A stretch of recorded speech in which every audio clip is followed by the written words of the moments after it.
Christopher Columbus obviously discovered the New World in 1492. He was a great Italian explorer. He sailed his 3 ships, the Nina, the Pinta, and the Santa Maria, across the Atlantic Ocean and landed in what's today the Caribbean. But this is a particularly important holiday for Italian Americans who celebrate the legacy of Christopher Columbus and the innovation, explorer zeal that he represented. In other words, we're calling it Columbus Day.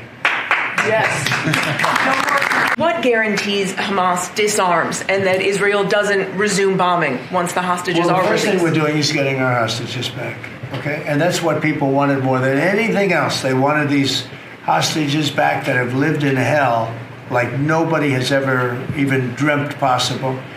And after that, we'll see. But they've agreed to things, and I think it's going to move along pretty well. You know, I don't know if one day perhaps the entire story will be told about the events of yesterday, but suffice it to say, it's not an exaggeration that none of it would have been possible without the President of the United States being involved.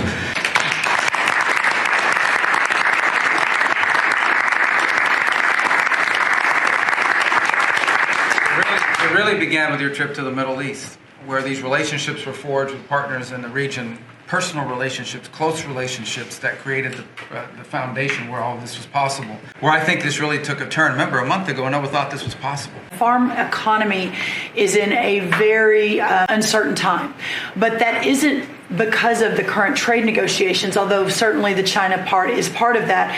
But we inherited a slew of issues. First of all, as the president said, when we left Trump 1, we had an agriculture trade surplus. When we came back for Trump 2, it was a $50 billion ag deficit. That isn't everything. That's just agriculture.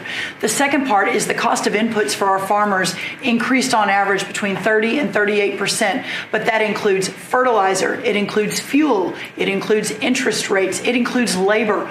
All of this came about under Joe Biden, a 47% increase in the cost of labor that now Secretary Chavez-DeRimmer and Noam and I are working on. Fuel is coming down. Thank you. Interest rates, thankfully, are coming down. A 73% increase in interest rates for our farmers.